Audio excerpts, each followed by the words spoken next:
Hej, hjärtligt välkommen till VAKURLEIKI.FO. Som du såg så är jag i förskolan eller kjølbjonen och tittar vi att det är älvsöka nu tar jag detta video på. Och det här så ösne är till ha-sommar eller härda. Det går ju väldigt gott väder så det är. Och det här så ösne till att det stittas Ljóskodat. Jag vet, det är så läckert sommarferien. Men inte det tid också center. Det får också som om skola, ska att skola så jag lägger upp det och gör ett Aftur i skola give away till det damer och som var sørst och tittade sport efter Lukas så igen. Så här har vi dock första giveaway helt halvåret. Och jag just här atlan om jag har ett giveaway kvann månad. Så kvann första friget kvar månad kommer ett video här som de kan låta en giveaway. Och på en sorts friget där så träffar vi ett lot alltså cirka 34 veckor atlan heter video kommer ut så träffar vi ett lot så minst till att vi är snär och ta lägger ut jag hemma sin giveaway som kommer ut. Så följer vi här. Så utan är också Maður, så får jag visa dig kvart I har köpt till årsens skola giveaway. Jag har köpt hesa fittar-taskarna. Man ser att man stadigväck i sommarferie till man skola. Eller så ser det ut som man är utlandande. Så det är det. Så det är mega så här fittar-kockora och posten Ljósareyð. Och tidsen är Ljósareyð till faktiskt skolan Ketta. Men tidsen som geva till era syster, mamma, damo, hektir. Så minst tid öst till att låtäcka. Jag tror en stortlig gava uppmuntrande till att vara skolater. Och det är fyllt vid tinkonäbben. Jag får bara visa ting på den här vägen.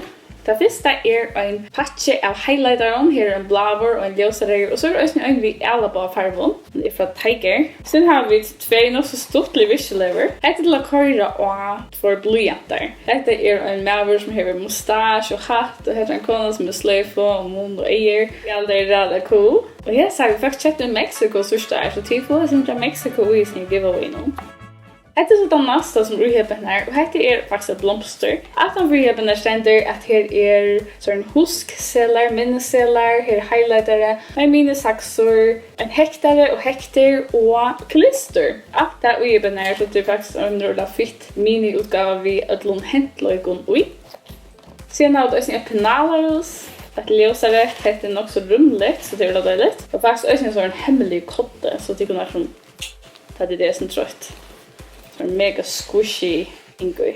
Typ stämma om jag koddi eller Pennalarhúsi. Jag är mer bruksad som Pennalarhúsi men att ha det är två dag. Det är inte helt en kodda vi. Ring för nackan och jag sova så ser jag ser vidare. Det är bara tips och omsorgan från en framtida lärare till sina framtida lärlingar att dotter, jag har en gammal kotta. Hvis vi skulle sova, jag har sovet. Tror du det? I skolan? Jag sover ofta. Men jag är så i skolan. Så jag faktiskt inte klarar helt med att vakna. Men det är snack som inte är vanligt. Det är snack som är anfalligt. Det var inte en själv. Så här har vi ett LED-strips. Och här är till att köra under ett bord eller piver. Är också ett något genialt till att ha ljus. På inte vi sitter vid ett skrivarbord. Nu är det tantoint att det blir mycket i Aftur. Och ta lite genialt att köra lite som under skrivarbord. Så hade det en lysen med ljus. Ett också en här som tid. Halda att det ser hyggligt ut. Så här tror vi. Och vi ska ha några memory-blocker, MemoPads, eller minnesblockar heter en några tog komma bruk för att jag kan inte något det är själva till som är centrum äldre som är kända flock upp efter till som är student. Ja, till vidare snation har bruk för neglon av snö. Och när vi sitter är har supergott minne har vi. Ja, och så skulle det nästan vara synder till VAKURLEIKI.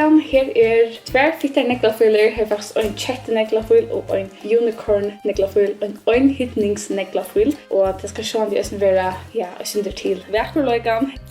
Så har vi också en Notesbók som är en sushi Notesbók. Jag har den så fittar och jag hoppas att så vinner det dama sushi eller känner på som dama sushi till mer någon vega sushi och häsner pig. Jag var också några pill ändå. Men jag försöker teckna.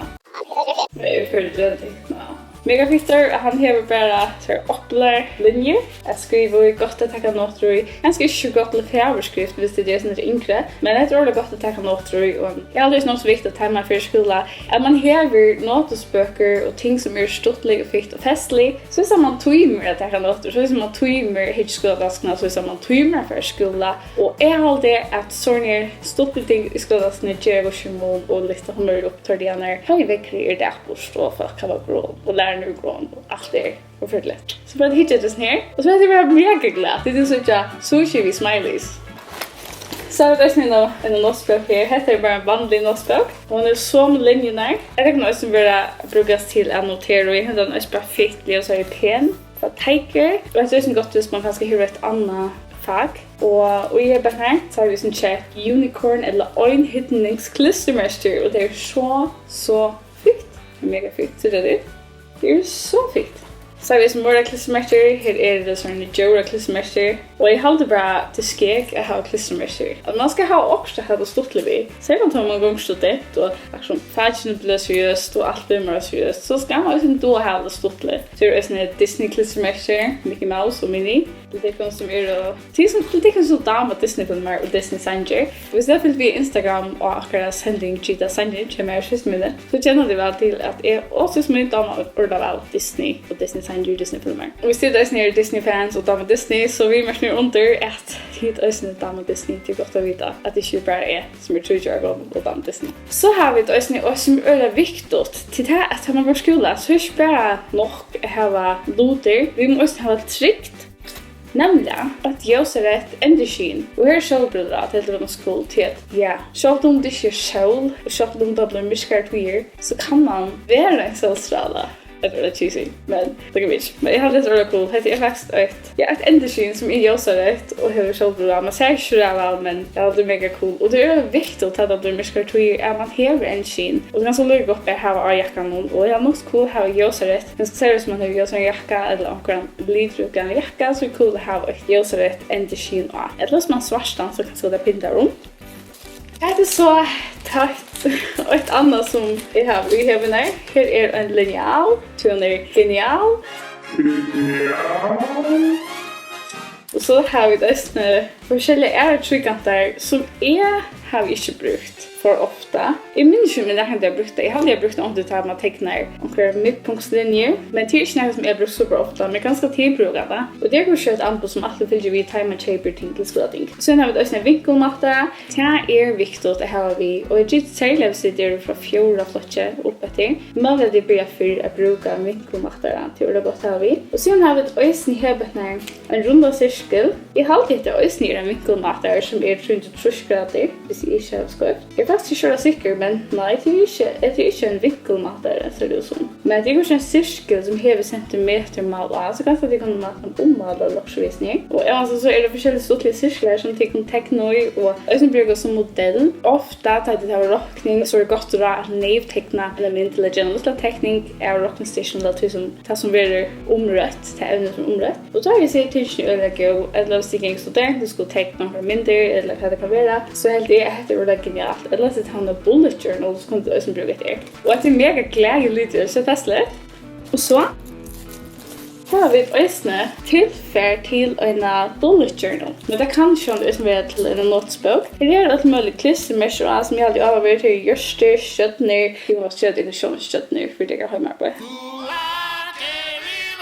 A for effort. Så det ser ut som också spärra eller vatten och så sender telefoner, bilar och ljus och prylar och inköp och mäter och vändning alltså vekter. Så är det hundar spår. Och så är det också några bokstäver här i gudla och här är också såna minnesblockar. Och så är hektar som är alltid det mest geniala visningar. Det är också en modell här som kan teckna efter bara görstor rundingar och såna bubblor och forskjelligt som man kan bruka. Och jag har lite rally cool, vi sitter alla tacka noter och gör det som festligare, som fängande. Vi sitter och möter, skulle notera ting nyer. Det är faktiskt en krona, är inte fult. Håra, dråpe, linjer, det är genialt. Blomster, tåsebubbla, så forskjellige pilar och sådana banners som man kan lade en sådana listar. Och en sådana fest, ting att hänga upp, att man är cool här på den här.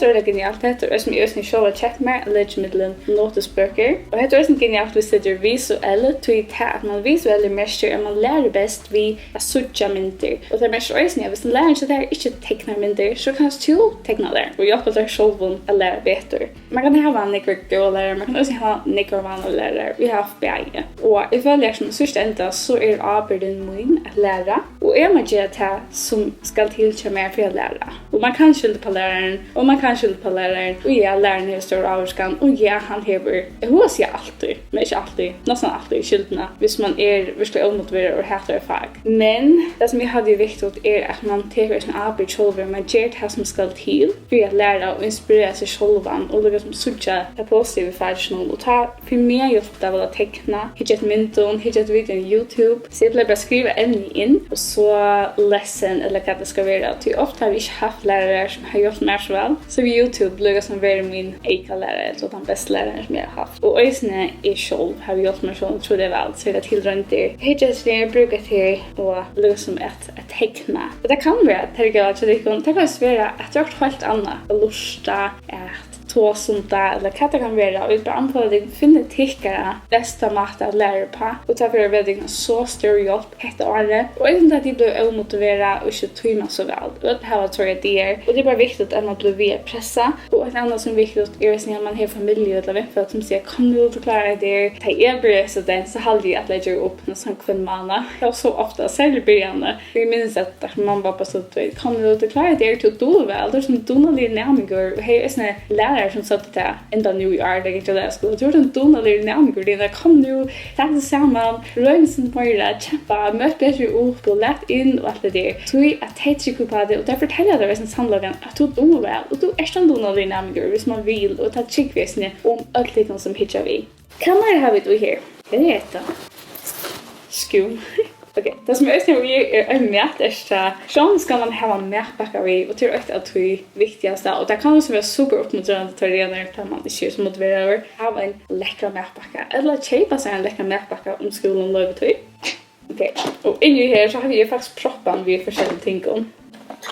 Så vad annat är det här bänner? Här är Ljósareyð lym. Är det fett? Det kan gott vara att det dricker just slim snär. Det har jag inte prövat. Men det borde det just det med slim. Typ bara på linsväskor så att det slim. Så det förtälja om det dricker. Det är color cool. Det är cool att ha Ljósareyð lym. Sen har vi ett ösne plåster och till det hjärsta och jag vet inte vad mer är det. Men också typiskt att det får eksem eller papercut, alltså papyrskor, papyrsar. Och då är det gott att vara ett plåster.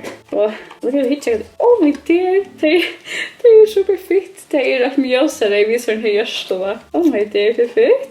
Och är ju inte hjärsta plåster. Alltså jag är det fett. Det kan ju vara gott att lägga som sända en hälsan via Valentine's Day. Så har jag en penn och det är en diamantpennor och halvhästen super pennor och cooler. Det sitter glam. Så har vi kors och här korsen är också cool. Det är faktiskt, jag vet inte om vi ska öppna det. Jag vet inte, kanske inte. Jo, det är skylta som var packan. Jag måste öppna det. Jag måste visa för att checka så först. Här är så kors. Det är faktiskt jättenysikt, är cool. Så man ser akkurat som här som är minst korsen och här som är något som korsar. Här är faktiskt ett essa. Så om man inte ska switcha. Kastenjer. Men man ser det någon. Det är alldeles cool att ha korsspel i skolan. Jag såg att naked i det sitta och ställa telefonmonter i praktik. Och jag hade sin kärle till att jag ska inte tåsa för men jag tycker man missar sin av honan vi är vara samman och en pastor som jag kan skola är det sociala och kommer känna för att bruka tusen vettan. Och sen så att man inte alltid klickar så där. Det är en stor lärdom i två om jag vill känna. Så tid att spara kost. Det är anfallade kom. Och hon säger kvar skola till gänga lärarskola eller vakaskola eller så där. Så har vi det som är för fit. Viskileður här är en briller. Så är det en telefon. Och så är det en parfuma och det är bara skeg Viskileður. Så det är den här. Det är faktiskt bara att hänga taskarna. Så är det en puff. Ett lakra liklaringar. Och ett liklar. Och jag har alltid som är också fittar och festligare. Som sagt, jag har alltid att man ska akkurat som ta någon skola make the most of it. Hukka sig, göra det festligt för sig själva. Men ja, så till allt det här så tycker jag vinna och jag har bett när. Och jag är mega spänd för det. Och jag hoppas att jag får ha gått skola. Och så det till några albjörningar i skola. Och det är spännande till albjörningar för nöker. Det är ganska syndren hörtøy till man inte tror det. Och så forskjelligt. Och det känner jag alltid. Och jag sitter det här avgör. Det känner jag också till. Och så det är några spårningar med det här. Eller utblåser till video. Eller vad det ska vara så ändrar vi med känner under. Och jag tycker tankar är till kommande skolar. Kanske till lärare har några tankar om det. Kanske till student just det för att ha tankar om det. Kanske till en folkhögskola och ligga som jag får som forever man kan göra. Och jag vill gärna bara höra från artikeln och bara tycka tankar om kommande året. Och ja, och kanske är det en glädje i skolan. För mig är det några sådana här ting. Om sådana festliga ting i här skolan. Det kan göra mig glädjen eller uppmuntra mig sin tur tar det an att det är sin tur demonstrant. och kanske tycker jag glad att det är spännande för dickon. Och jag också om dickon som hittar vi för dickon och hade vi toppen jamar och för några dickon är ganska till Albion skolar. Kan jag säga att man förstår det eller man för framåt stolt och det är ju allt så nätt. Men jag också dickon och vi är för dickon och det ska vita att det är ju en samma och jag vet som vi och det är ju alltid så nätt. Och för andra är det ganska spännande tog och det upplever en stortlet och knyta en vinnarband och det är fantastiskt. Och det är också en god gåva att få. Hinner jag en eller hinner det ena att det är sin stravnare så är det också en lärdom och uttog. Och jag tycker att bäge det bor också nära siktning bäge att det är utfördning och tar det upp mot strandet och en glädstog. Och jag har personligen knyta en vinnarband och så det som jag tycker för att lära att leva. Det är ju alltså det som jag flashar vi med och jag syns jag ser det i arkangen och andra folk som jag mötte utanför skolan med akkurat tatuina träet. Man är i skolan, man vet inte om fast går under smöte och det är en särskild tui liksom Arnold från nya läsa så det är tant i under att nya läsa. Det är inte annorlunda. Så att alla tuir har signingar i sig halvdiga och det är liksom man vill gå och läsa sucha signingar ut till som man är video. Men ja. För att låta och jag som giveaway nu så ska du trycka länken som är under videon. Och sen känner du in i hela syna, här kan du vidja akkurat YouTube, akkurat Facebook, akkurat hemmasida och tecknade till akkurat Twitter bra och imist anna för att låta. Så fär till akkurat Facebook så jag likea, search först och jag är tacksam om du kunde dölt syna. Skriv att du namn och e-mail in.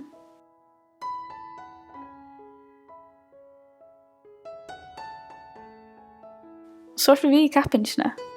Om från detta så är fler välmöjligheter. Du kan se en video på hemsidan, läsa syndrom och event som är i oktober.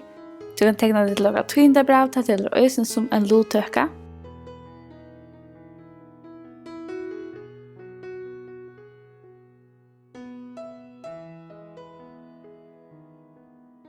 Och lodtökt i Ötland så har du 12 chanser att vinna omframt att dagliga lodtökna som är nyast av dessa skyene. Jag får säga tack för idag. Nu får jag en tur av Ölasöka och jag snör och hugga mig om vita snuttra sommarfyrna. Här är för färs Italia och detta video kommer ut. Detta video kommer ut här i Borsdag. Så stort. Jag hoppas du får ha en goda skolabörjan. Ja, vi är mest under om till damerna video här. Minst att smäcka till like eller damknöten i undersöpen här. Minst att smäcka till fylke eller abonnera-knöten eller subscribe-knöten hvis det är på YouTube. Så att det är fler videos med hese. Och minst att fylke vi kvann första fridag där i kvar månad till därför att ha ett giveaways till mega spännande det är nytt för mig och otroligt spännande här var neck spännande giveaways för framåt så följer vi och kan första fridag där i månad så blir det lodagaster traktor om giveaway för binner på slådarna och framåt det så är det attlan om att lägga en podcast ut månad där här som tycker skriv in med spårningen och så delar det vi tycker här var månad där och så kvann första torsdag i kvar månad lägga ett torsdagsvideo ut. Så det är så spännande att det är en planer och vana för dig enka att kunna lägga så mycket neck ut till för tilltäckon. Det är så spännande och det är ja, så vi får ta allt för enka eller väl. Det är planer som nu är och jag hörde Kattit också om Kattit strös vi kvar spårningar till hela tog att jag blir till podcasten. Så tack för att du tog det vi och vi så just Aftur 1 september ta för jag börja kvar fler video till tack om vi Aftur bra sommarfärd. Så det är ju fridags video och torsdagar och tycker ni hittar YouTube och så känner video som kan komma ut standard för framan och så kan jag podcast ut månader och heter allt något som börjar i september att lägga det. Nog så fast går ju till december så är det mega spänt och följer vi till next spännande som får komma ut. Och jag ser en bloggar hos där så ja. Så just bye.